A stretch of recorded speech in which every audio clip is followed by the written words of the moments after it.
And then I said, thanks a lot, Eve. If it wasn't for you eating that piece of fruit, none of this would have happened. Oh my gosh, I love that conversation. What, the conversation about Eve and how she messed everything up? Yes, I love that conversation so much. And throughout most of history, a lot of theologians have blamed Eve and how terrible it was and how terrible she is that she did this. But you know what's really fascinating is that if you dig a little bit closer in Genesis, at no point in time does God directly tell Eve not to eat from the tree. There's no way that's correct. She knew that she wasn't supposed to eat from the tree. Yes, she knew that she wasn't supposed to eat from the tree, probably because Adam told her not to eat from the tree. Well, how do we know that Adam gave her the right directions? Well, she did admit that she wasn't supposed to eat from the tree. But what I think is fascinating is that everyone forgets that Adam was standing right beside her when the serpent was talking to her. And B, he knew better because he heard directly from the mouth of God not to eat from the tree.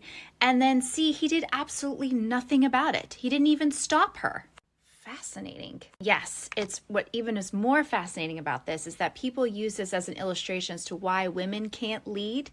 But this is what happens when neither party is looking out for one another and both are failing to lead properly. Yeah, that makes sense because they were supposed to be a power couple. Yes. And some Jewish scholars say that this story is actually a parable about wisdom and making sure that you're being careful about getting your sources of wisdom directly from the mouth of God. Huh. That is very fascinating. Yes, and honestly, that is what I love about the Bible and digging deeper beneath the clutter that is Christianity, because once you get to the heart of these stories and what's going on beneath all of the topics that typically are talked about, you discover so much more depth there than was ever known before.